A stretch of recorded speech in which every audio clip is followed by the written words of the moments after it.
Is it better to build out social features on your website or app, or spend more time creating social media content and engaging users on a separate platform?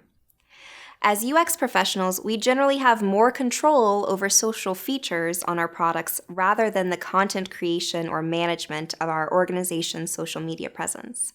Even so, you might have encountered stakeholders that say, we need to be on Snapchat or we need to be on Instagram. But is that really the case?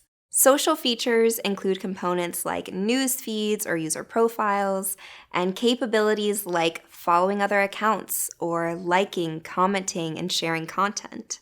Social features can be built in-house or purchased from a third party and integrated into your system.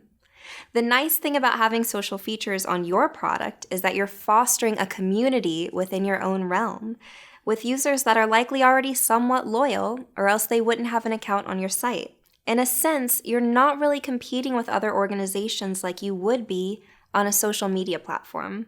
Additionally, with social features, you're engaging in building a community where users don't just talk to your organization, but they talk and communicate with each other.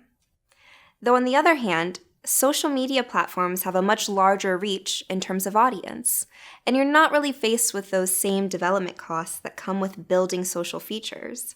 Some downsides include the time and effort to consistently create content for social media, the resources needed to respond to users on these platforms, and if you're working with multiple social platforms, the effort required to ensure brand consistency across these channels.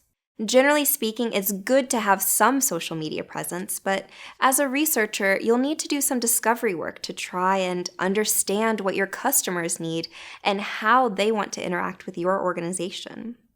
Do users need answers on the fly? If so, maybe a presence on Twitter is well suited. Or do users want to see how other users tackle certain problems? Because if that's the case, maybe a social feature like a forum will be the most worthwhile.